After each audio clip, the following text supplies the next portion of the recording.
What's going on, guys? It's Sunday, and what's another Sunday without a tool haul?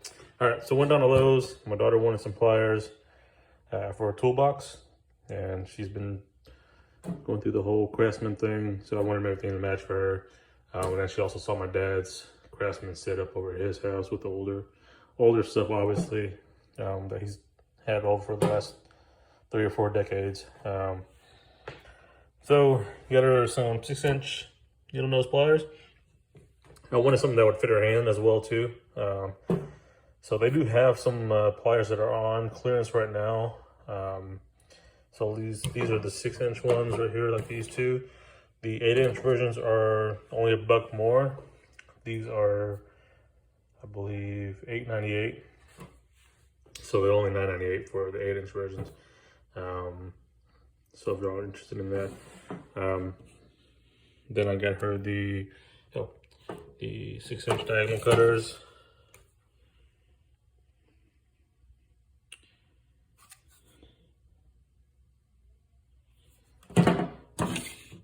And then the 8-inch tongue and groove pliers.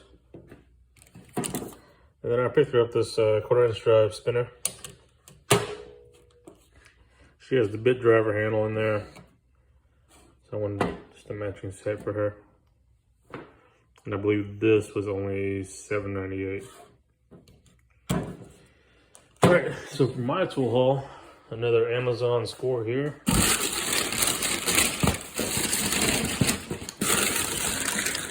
While I was looking up tools for my daughter, they have this 24-inch level for $10.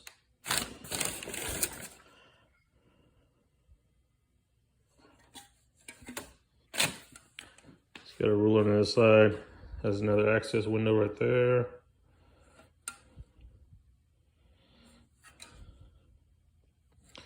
The only reason I got this is because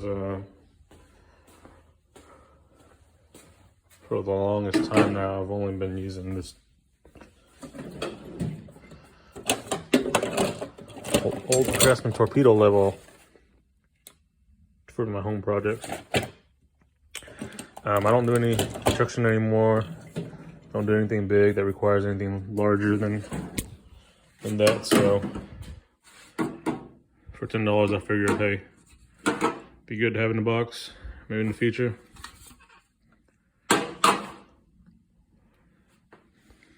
So, but yeah, that's that. Nothing else. I think I did get my littlest one. A little hammer. Came with this little hammer set. So if you have little girls, this Apollo stuff, they make pretty little pink stuff for the girls. That way keeps them still interested in this stuff. So, but yeah, that's what I got. Appreciate y'all watching.